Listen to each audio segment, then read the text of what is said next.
Good afternoon and welcome to Pan-African News. We are coming to you from our studios in Abilinkwe 48 Swanika Street here in Accra. We are live on Facebook at Pan-African Television. We are also live on YouTube at Pan-African Television. My name is Justice Appiah. Coming up, water supply in some parts of Tema and Ashaiman to be interrupted due to maintenance work by the Ghana Water Company Limited. Now, Zoom Lion, in collaboration with Parliament's Select Committee on Local Government, Sanitation, Works and Housing, embark on a familiarization tour to some waste landfill sites in the Western region.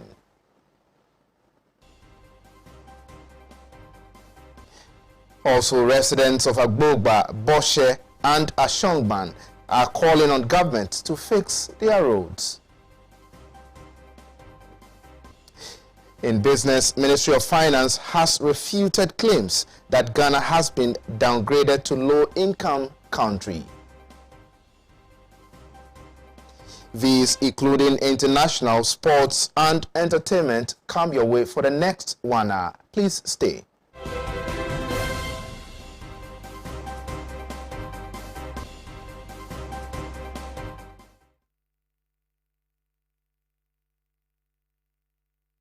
Welcome back. The news in detail. Residents of Agbogba, Boshe, Ashongman and its environs in the Domi Kwabenya constituency have bemoaned the dilapidated nature of their road, the health and occupational risk it poses to them. They are therefore appealing to government to come to their aid and fix the deplorable road network in order to improve livelihood in the area. Road network, which links Agbogba to areas like Ashoman Estates and Domi through to Pokwas Interchange, has over the years become an alternative route for drivers coming from Adenta, Medina and Rich Junction vicinities. Also, articulator and tipper trucks carrying sand and other building materials to major parts of Accra use this road in order to get to their destination quickly. But over the years, the road network has been in a deteriorating state despite the incessant pleas of residents on authorities to come to their aid and fix the roads. We spoke to some residents in the area who complained about the nature of the road and the dust generated due to large trucks that ply the road. An aluminium fabrication technician in the area, someone revealed that the dust from the road has become unbearable over the years. He also lamented the poor drainage and how accessibility to the area becomes nearly impossible anytime it rains. Oh, somewhere last year, I'm saying November, number keke one. Omakasa fa ho pa munianum bi so aba be twa sa be stella netia even bridge wa kran si to kra sin si to na mo ba nka mo kra munya kwan ko one nsi to a nsi se na nam kwan no so ni afi bridge na we ni mo no so ka wuntimi cross nti nsi to na ka se ne twema so mu nyina obi an park wa ana nkofa another route enkosi ekiri ansa na wetimi akọ wi abeko. A trader, Kofi Asare, who sells foodstuff, disclosed to us that the dust from the road has in some way made their foodstuffs unattractive to customers, and this has become a major hindrance to business. Because we now, Ubianya na say a da wache pa, but Ubianya na just obey. But Vuto ne baza o momoton niema ye to say me do ton niema wa he. Vuto be gu niema no sa enu kwama pam customers.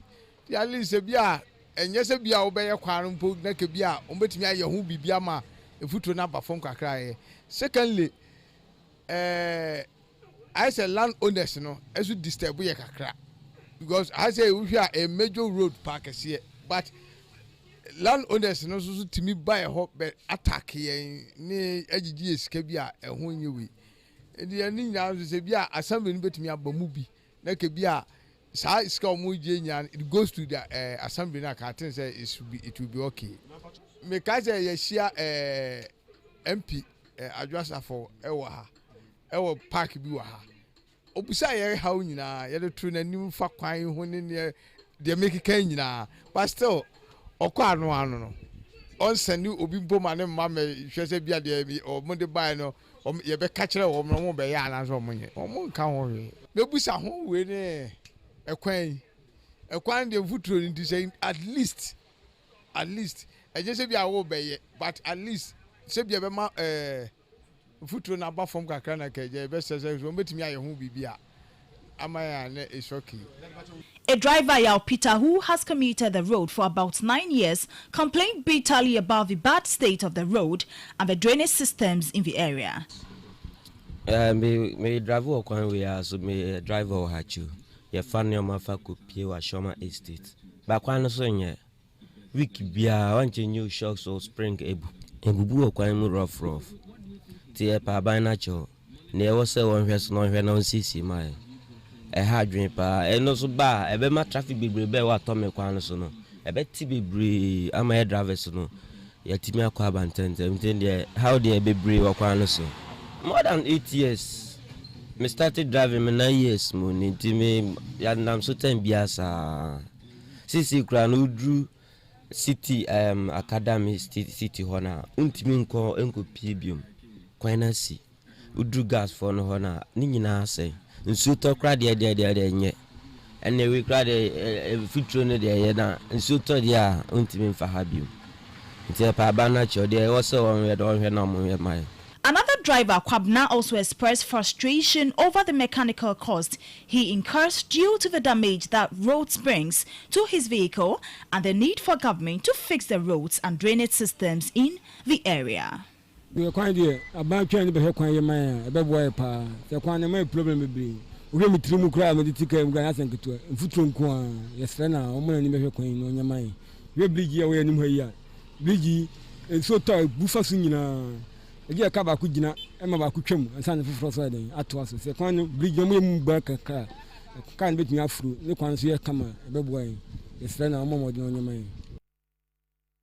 Now away from Accra, let's go to the Western North region, where a delegation of Parliament's Select Committee on Local Government, Sanitation, Works and Housing, in conjunction with Zoomlion Ghana Limited, has embarked on a familiarization tour to some waste landfill sites across the country.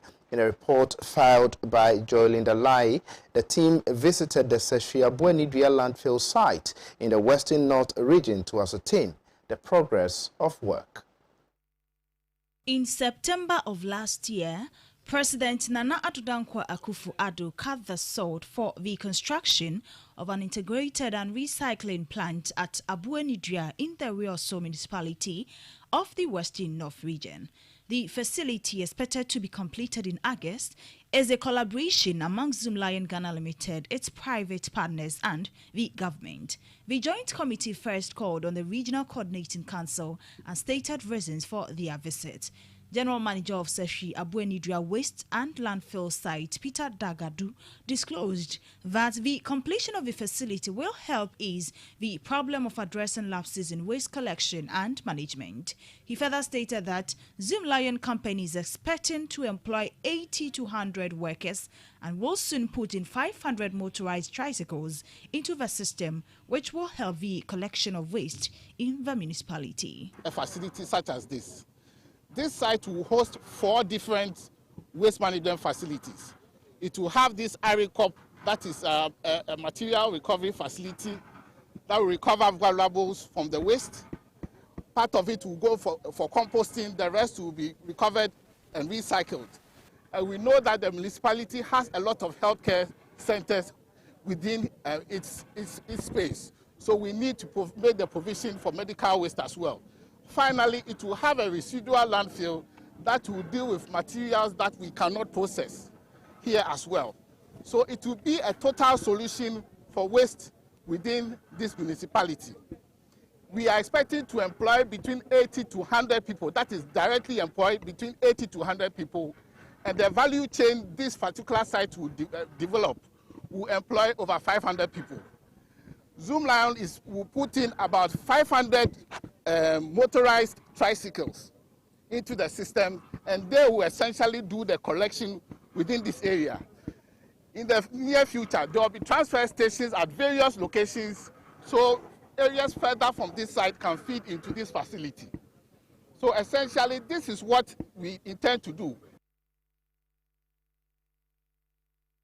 So street hawking has in recent times become a source of livelihood to many unemployed young people who struggle to make ends meet. Regardless of the daunting nature of this livelihood, some young men and women have resorted to this in order to earn a living. In an interview with Pan-African Television's Gregory Amua, some hawkers on the streets of Jowolo have shared the story behind their source of livelihood and their daily motivation. Yeah, I started there. Now me JSS2 and I'm starting by street in so my kwanya na mabedi po akakra am me hwe me school. Enye bibia na popini mo mi betimi. Aja kakra ni fie.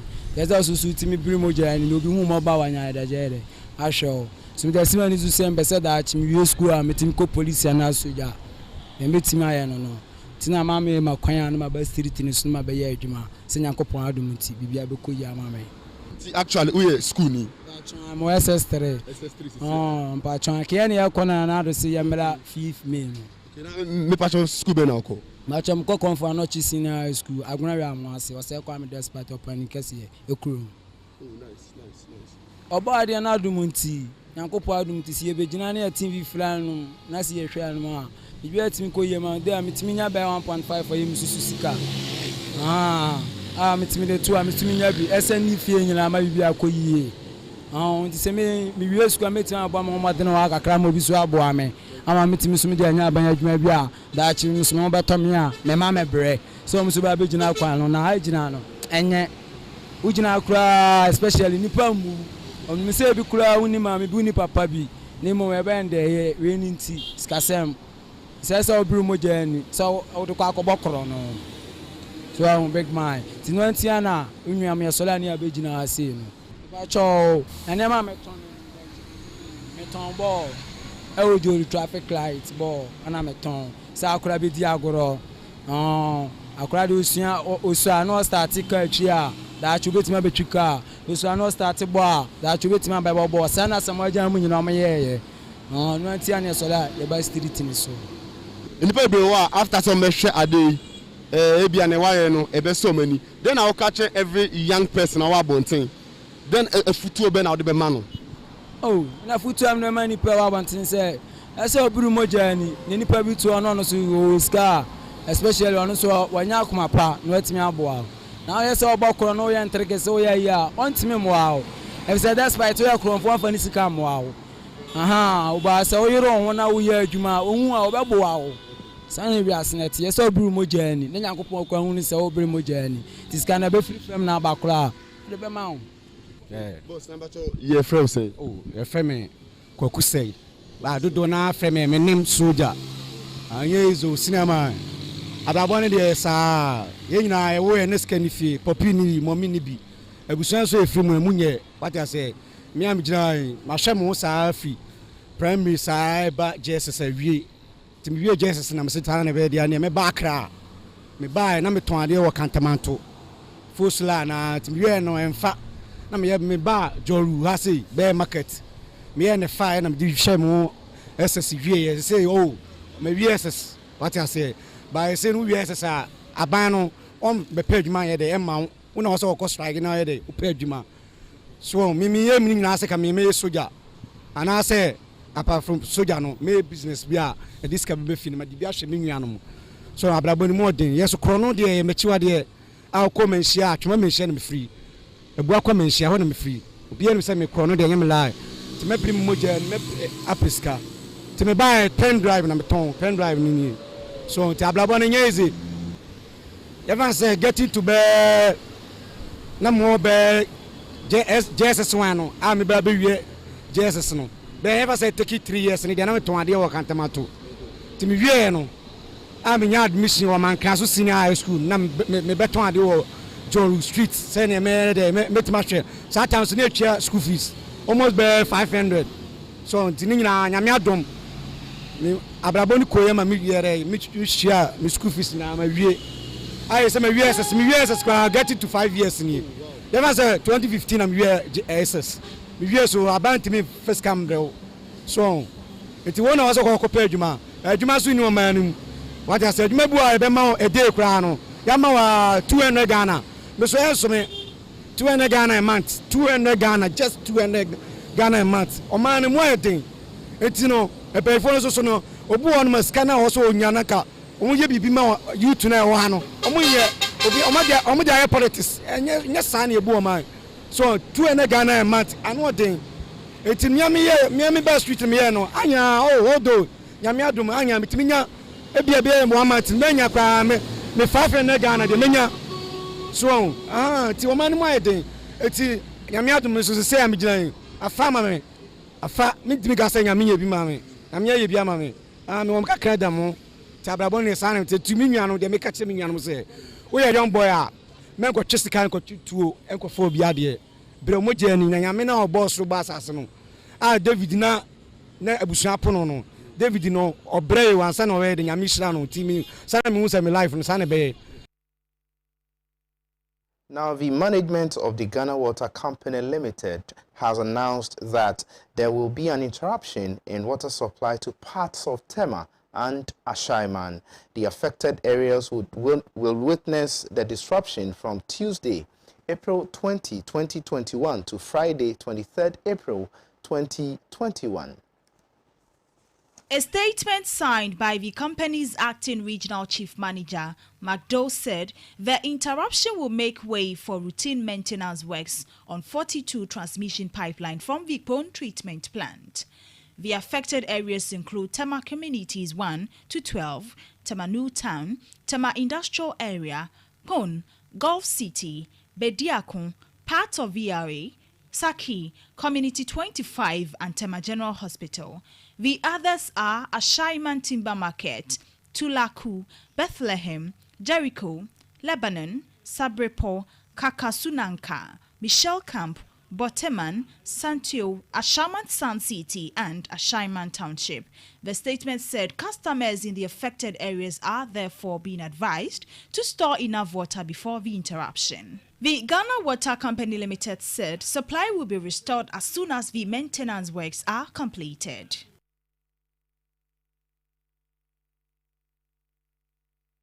Now let's do some political stories. The tiny West African nation of Ghana has been touted as a beacon of democracy and an oasis of peace. The forerunner, peacemaker and torchbearer of African emancipation has made giant strides in consolidating her embryonic democracy, which is being tainted by ethnocentrism and tribalism. My colleague, Gregory Amoa, caught with some people to gauge their views on the issue and came through with this report. And ethnocentrism should be discouraged since it creates division and unhealthy rivalry among the citizenry. Additionally, it hampers a country's forward march and undermines peaceful coexistence and harmonious living. The phenomenon can also breed secessionism if the national cake is not equitably distributed.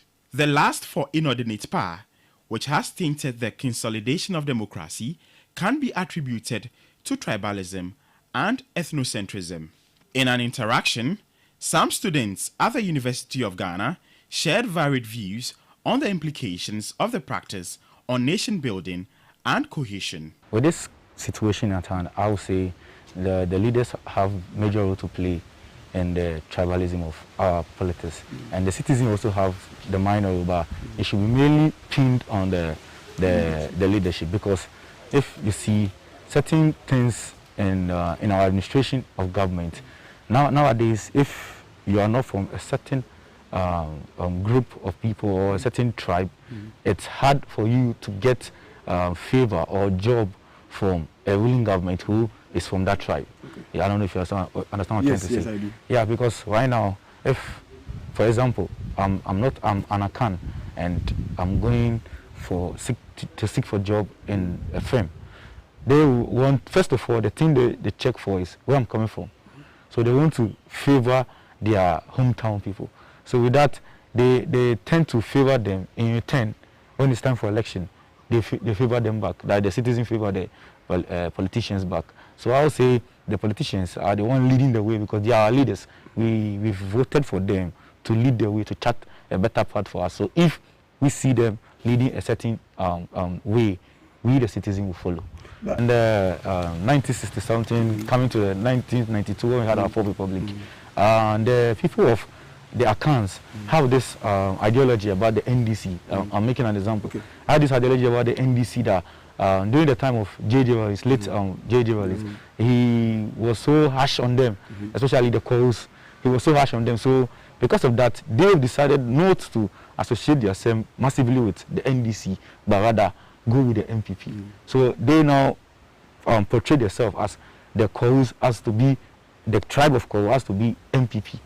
So I would say it's because of the actions of our political leaders, but either good or bad, in any way, is the actions of our political leaders that has forward certain tribalistic activities going on in the country. Because the politicians, they are wise, so when they see your weakness, they tend to play towards the weaknesses in order to get the advantage of you.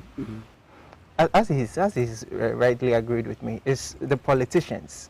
During campaigns, they have their own strategies, they have their own game plan, and then part of the game plan is to get people to vote. How do you get people to vote? By trying to get people to identify with me. It's very important. So if people are not identifying with you, why would they turn out? If I come to you and I say, vote for me because I'm this, I'm one of you, I'm a son of the land, I'm a daughter of the tribe, it forces many more people to turn out and make their voices heard. Because at the end of the day, if it's my brother or my kinsman or tribes, somebody who comes from my tribe, I feel that I will get, I don't know if this is even verified or how true this is, but I feel that somehow I'm going to get a higher than normal a percentage of the national cake. Mind you, the MPP are dominated by the Akans. So if you are telling us right now to pick someone who is not an Akan because of you want to trying to quench this tribal politics something, it will have a great effect on the MPP voting turnout during the next election. Because right now, as it stands, the MPP, if you follow the track of 2020 election, you could see the vote from Kumasi really helped the MPP in winning this election. So if these people, so if these people now feel that okay, they are trying to shift the MPP, let's say, flag from their account to a different tribe, they might feel bored or feel in some way think they are being left out, or they are now shifting the spotlight from them to a different tribe. So then it becomes tribal war because, okay, now since you are not bringing someone from my tribe, I'm not going to vote for the person. So if I'm not going to vote for NDC, then I won't vote at all. So in that case, it affects the turnout in an election.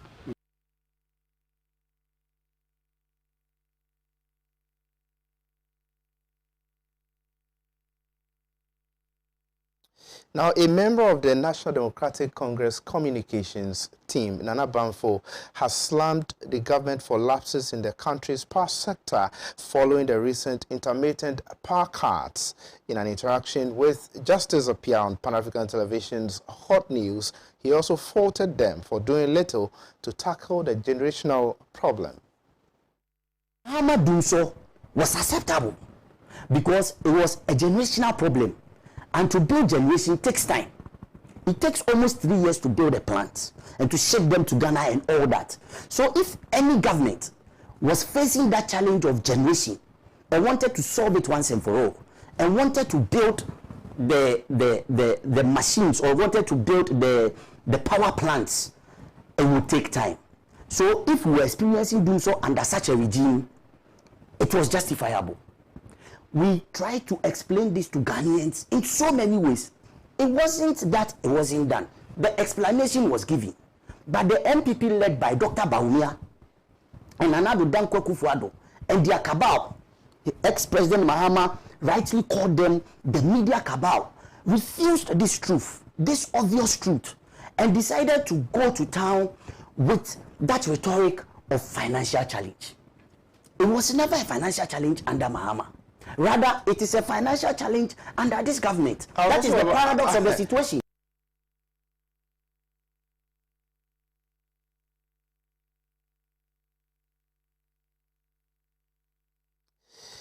Director of Finance at the Ghana National Association of Small-Scale Miners, Francis Opoku, has said the association successfully rid the country of over 8,000 Chinese-made alluvial gold mining machines, referred to as chamfang, used to pollute and destroy Ghana's water bodies. This feat, according to him, was achieved through the association's self-regulatory policy, which spent about 900,000 Ghana cedis to undertake the exercise to fight illegal mining. He made these comments on the National Consultative Dialogue on Small-Scale Mining held at Accra at the International Conference Center. Intervention has undoubtedly stemmed the tide of degradation of our natural resources. Your Excellency, we believe that management of legal small-scale mining is a shared responsibility between government, the association, and other stakeholders. Indeed, no single entity can fight this fight and win.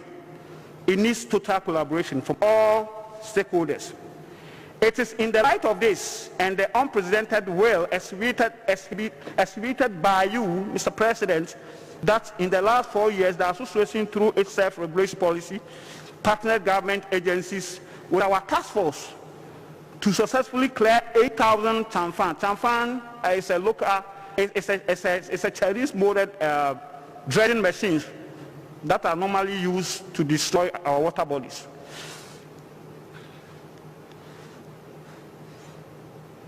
We did that at a cost of over 900,000 Ghana cedis borne by the association.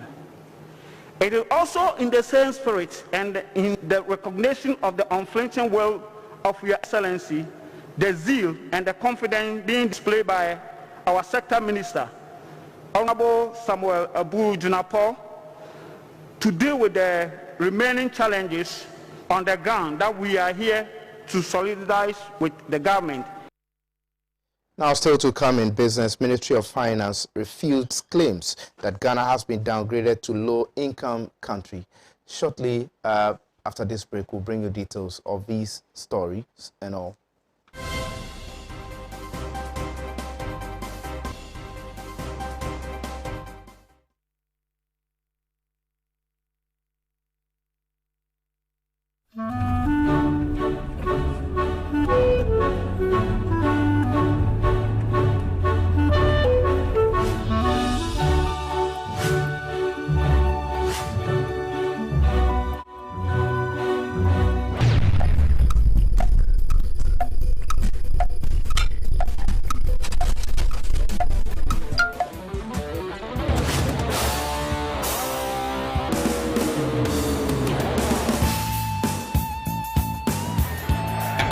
It's incredible! Bang on target!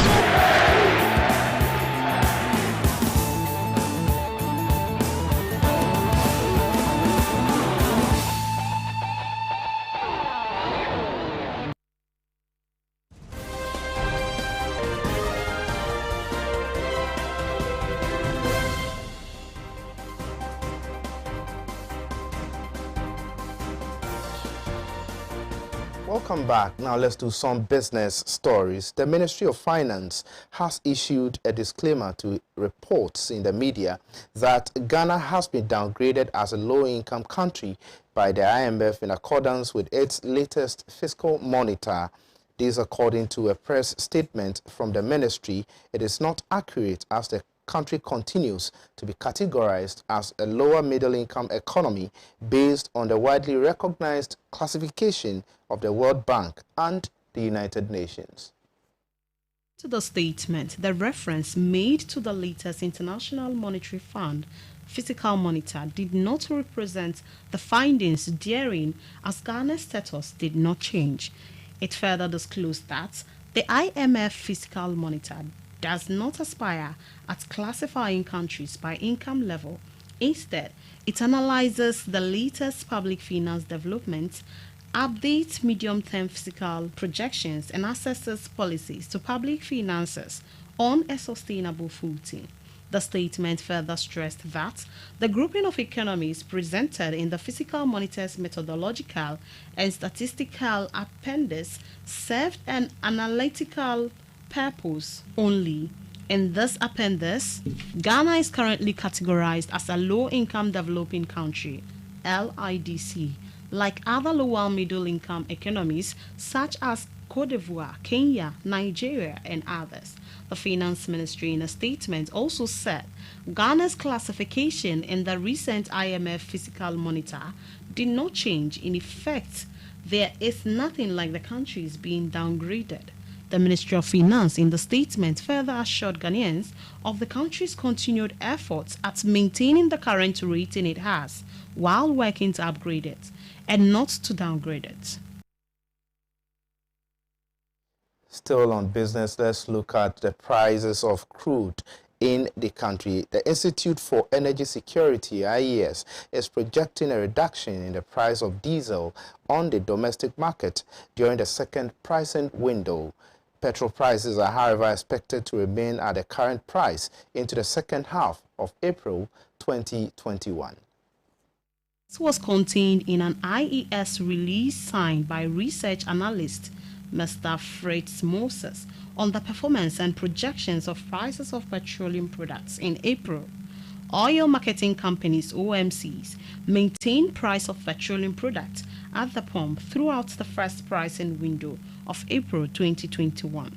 The current national average price of fuel per litre at the pump is 5.16 Ghana cedis for diesel and petrol. For this pricing window, Zen Petroleum, Binab Oil, Petrosol Oil, and Frims Oil sold the latest price fuel on the local market, according to the IES market scan, with the 2.40% decrease in price of international benchmark Brent crude, the 2.65% decrease in price of gas oil, 1.83% increase in the price, and the 0.17% depreciation of the local currency against the US dollar.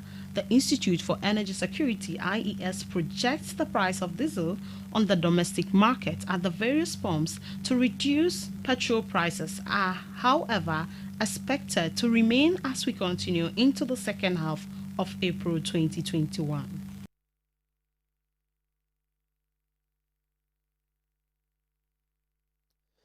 Now we have been joined on phone by Fritz Moses, research analyst, Institute for Energy Security. Good afternoon, sir, and welcome to Pan-African News. Can you hear me? All right, thank you so much for joining us this afternoon on Pan-African News. Now tell us, what has brought about the reduction as projected in diesel prices by your outfit? Thank you very much. For the pricing review, we look at the international factors and the local factors. For international factors in analysis, we looked at the price of the Brent crude, which analysis averaged about 62.5 barrel mark in this window, or in the last window. Then again, meaning a reduction of about 2.2% from the previous window, $63 per barrel mark. You also look at the product, that's gas oil and gasoline. For gas oil, the price reduced by about 2.65% over the period. But again, when look at the case, I think 1.83%. Decrease, and the fact that the window before had also saw a decrease. We had also seen a decrease in prices in the international market. We are expecting that market would, local markets in Ghana would also follow through. But you look at the cedi to dollar ratio, which is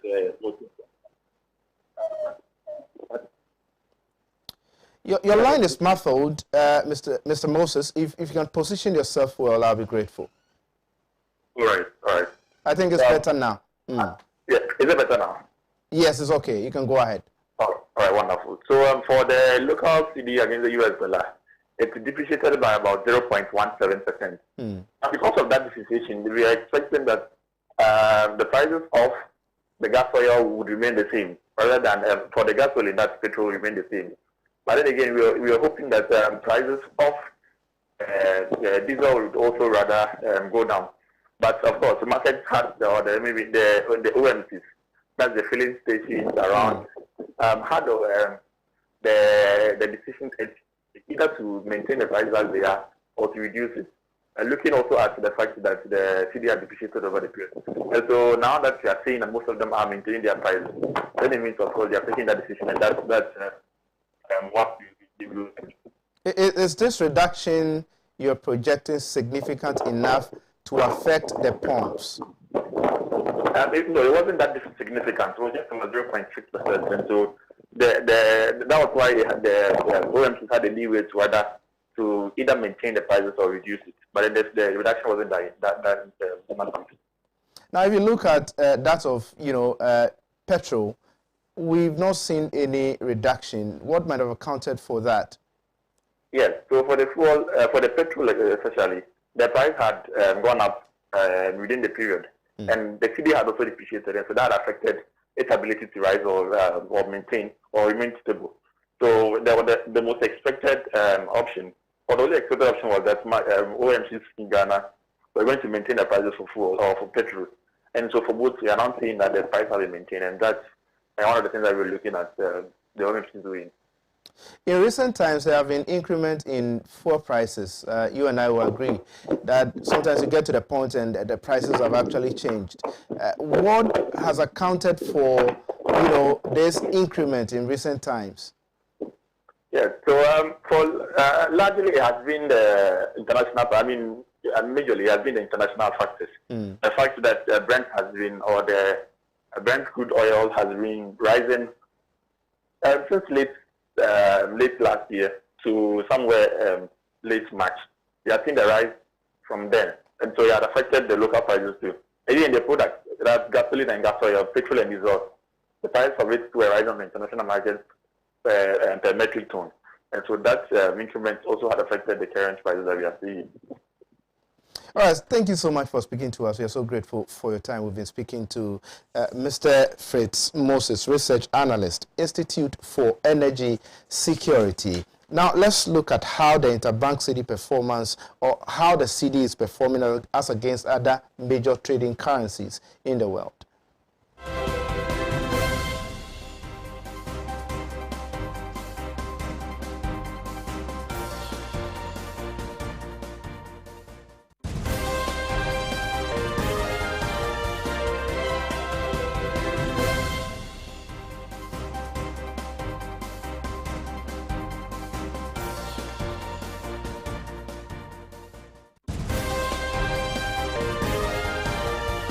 That's all for business. Up next is international news.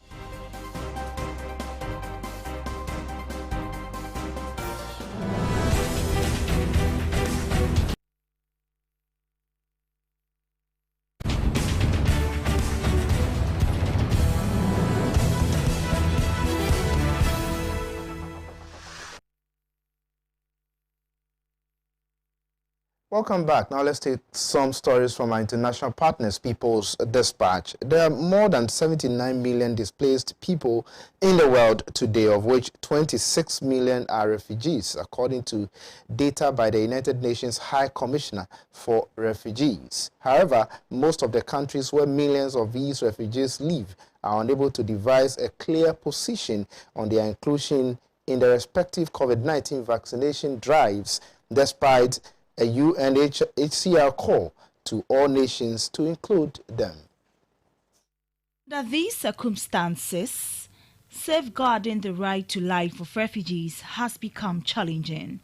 While some West Asian countries have recently announced inclusion of refugees in their national vaccine drive, the actual numbers remain low, given the high numbers of refugees in many of West Asian countries and their poor economic conditions.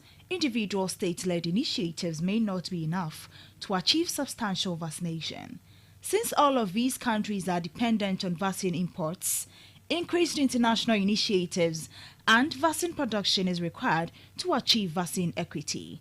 Lebanon has the world's highest per capita concentration of refugees. There are around 1 million Syrian and over 450,000 Palestinian refugees in the country.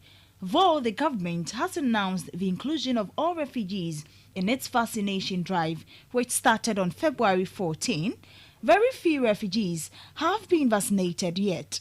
As per reports, only 18% of the Palestinian and 17% of the Syrian refugees eligible for the vaccines have received it so far. Al Jazeera reported that up till April 11, only 3% of all people vaccinated in Lebanon were non-citizens. According to a report by Human Rights Watch, the percentage of refugees registered for vaccination in Lebanon is less in comparison to the local citizens. The main reason behind this is rumors and misgivings about the ill effect of the vaccines and unfamiliarity with the process, as most of the refugees have so far dealt with UN agencies and not the Lebanese state authorities. Lebanon has bought over 2.1 million Pfizer-BioNTech vaccine doses, although it has not got all the doses and is expected to receive 2.7 million doses of COVAX, with the stated objective of vaccinating at least 90% of its total population. However, in addition to the possible need of buying more vaccines, Lebanon is already facing delays in delivery due to production shortage. The country may need further external help to acquire more vaccines as the economy is in a very bad shape. The current vaccination drive is being supported by $34 million aid under the Lebanon Health Resilience Project and monitored by the Red Cross. There are at least 2.4 million Palestinian refugees in Jordan, where the state has included refugees in its national vaccination drive. The government is working with the UN Relief and Welfare Agency to ensure that at least 90% of its population is vaccinated. However, the pace of vaccination is slow, mostly due to the non-availability of enough doses. Except for the Gulf Cooperation Council member states, other countries in the region, such as Iraq, have not brought in any specific policy related to refugees yet. Qatar's Red Crescent, in collaboration with the World Health Organization, has announced a $100 million humanitarian initiative to vaccinate displaced persons and refugees in at least 20 countries. The campaign began on Monday, April 12, and will run for 3 years. The objective is to inoculate at least 3.65 million of the most vulnerable refugees from across the world, with focus on Afghanistan, occupied Palestinian territories, Yemen, northern Syria, and Bangladesh. These countries will get 400,000 doses of vaccine each. While the initiative is a welcome move, the numbers are highly inadequate. Last week, the U.S. resumed its financial support to the UNRWA with $150 million in aid, with some additional provisions for COVID-19 relief. The UN Refugee Agency is expected to use these funds to take measures to provide relief to Palestinian refugees in the occupied territories and in Jordan and Lebanon. Palestinian refugees in the occupied territories are already part of the Palestinian Authority's vaccination program, which began in February after a delay due to Israel's refusal to provide the vaccines on time. Vaccines coming from Russia, China, and under COVAX initiative countries are the backbone of a PA's vaccination drive. As of Sunday, April 11, more than 140,900 Palestinians had received at least the first dose of the vaccine.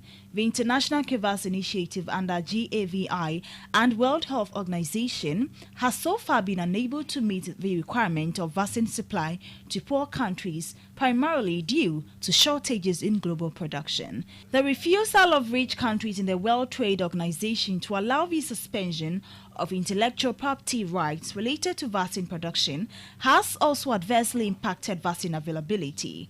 Lack of enough vaccine doses can lead to strict adherence to priority lists, which may exclude non-citizens or make them wait longer, given the political compulsions in some countries. The only way to achieve vaccine equity is through wider acceptance of the fact that no one is safe until everyone is safe, including the millions of refugees, displaced persons, and to eliminate the mad race of vaccine hoarding and vaccine nationalism by rich countries.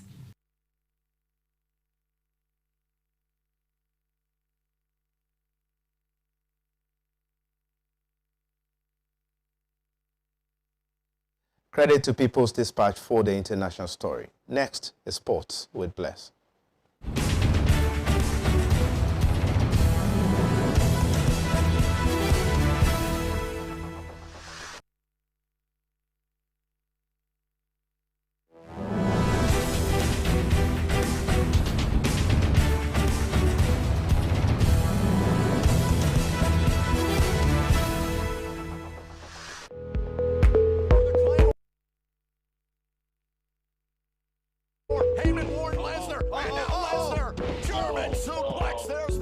lost to McIntyre.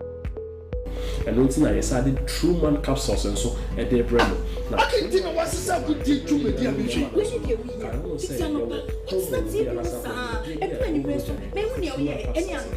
At the account, now you're bear man, and a ball.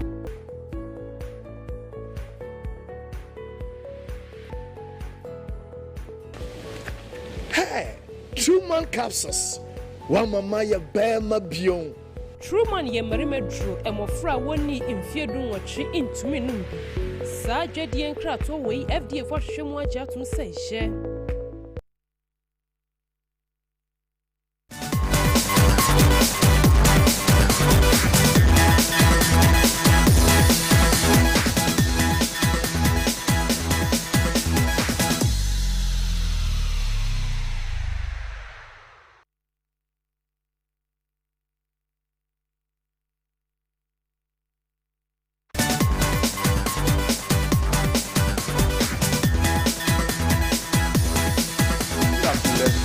Sports updates. Now, March 20 of the Ghana Premier League is upon us, and it is going to be a first versus second affair tomorrow at the Accra Sports Stadium when Kumasi Asante Kotoko take on Accra Great Olympics. Of course, Accra Great Olympics, the team with 1,001 monikers. That match will be coming up tomorrow, and we have a match preview of that fixture for you.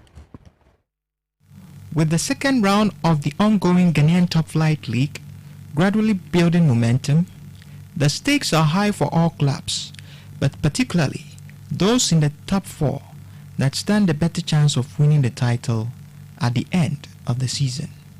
After a win for Asante Kotoko against Bekum Chelsea last time out, the team has managed to leapfrog Great Olympics that lost to Legon Cities to go top of the league table. As both teams look forward to challenging for glory on the back of what has been an impressive season so far, their clash tomorrow has been set up to produce an exciting contest. The home team defeated the visitors by a lone goal in the first round of the campaign and will be optimistic about doing it for the second time. While it is not expected to be an easy task, Coach Daniel Anowalker and his charges look very capable. They will have added motivation from the fact that they lost their last match and need to respond by returning to winning ways. Skipper of Great Olympics, Glatin Awako, was missing in action when the team suffered a shocking defeat to Legon Cities last weekend.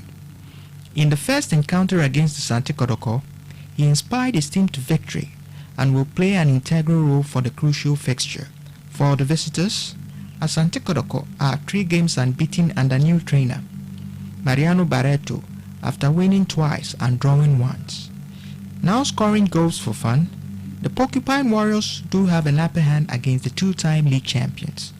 The Reds are being tipped to revenge that painful loss from the first round, although nothing can be taken away from Accra Great Olympics.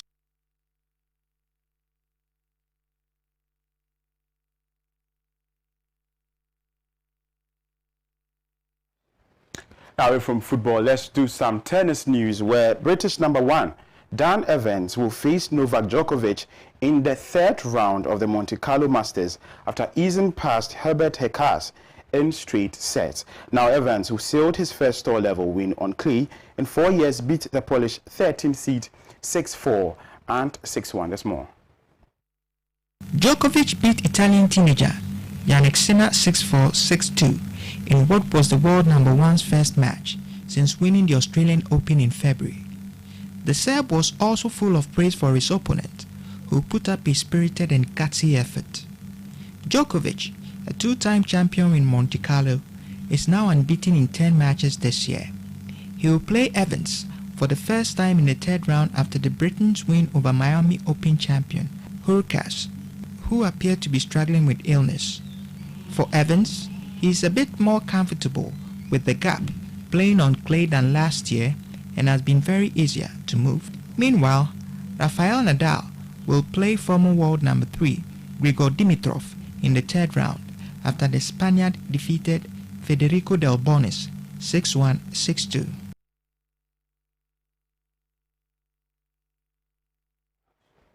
Well, that's all time will permit us for today's Midday Sports. My name is Blessed Man Alamaso. Justice Appiah comes up next with the latest updates and entertainment. Do stay.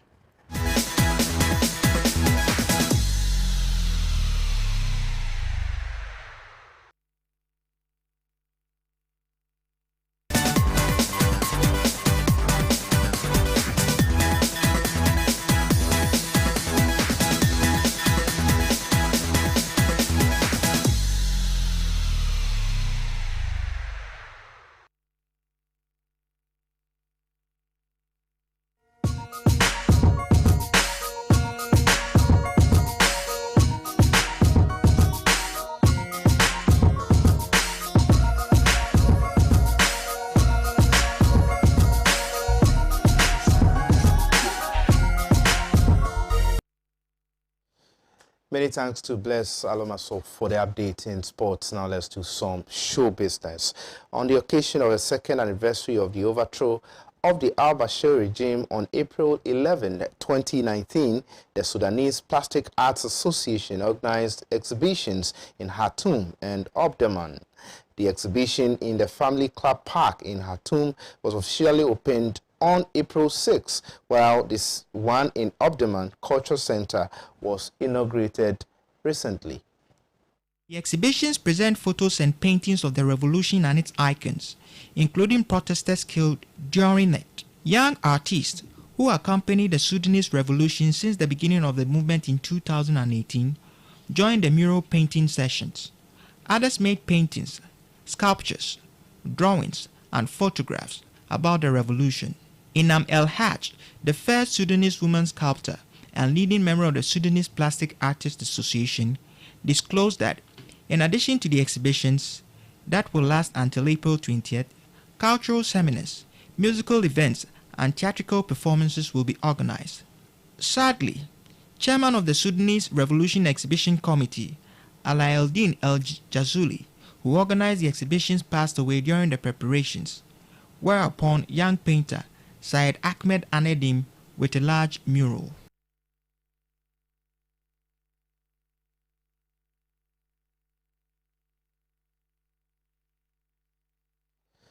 This is all time will allow us on today's edition of Pan-African News right here on Pan-African Television with me, Justice Appiah. Don't forget to follow us on all our social media pages on Facebook, Instagram, and on Twitter at Pan-African Television.